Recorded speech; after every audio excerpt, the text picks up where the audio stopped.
Saw this cool screencast by Greg Fries where he had this ambulance driving in a circle, and I just wanted to throw in a couple more ideas that might help.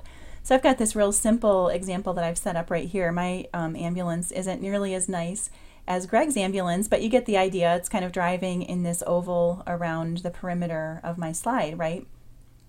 So what I did to create this was the motion path that I applied in my PowerPoint file to my ambulance was actually a circle instead of a custom path.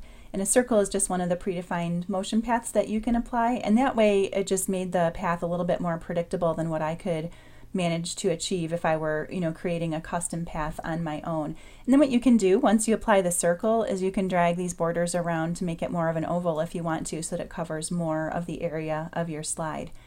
And then for the spin animation, if we look over here in my custom animation pane, I've got the spin obviously lasting for the same amount of time as my motion path. And if we look at the effect options, you can see it's going it's going clockwise, and it's a full spin all the way around. And the other thing that seemed to work pretty well is in the motion path, if we click on this arrow and then go into our effect options, I turned off the smooth start and the smooth end on this motion path. These default to being on. In fact, in PowerPoint 2010, they're going to be set to 1 second.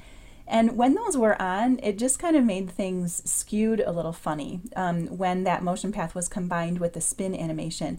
Because what happens when smooth start and smooth end are on is PowerPoint makes the motion path speed a little bit slower at the beginning and at the end. And that just made the spins look a little bit off. So taking that away really seemed to help. And now if we, play the ambulance going in the circle, it does do a pretty decent job of going in a pretty good oval shape there on my slide. So Greg, hopefully that gives you a couple more ideas to work with.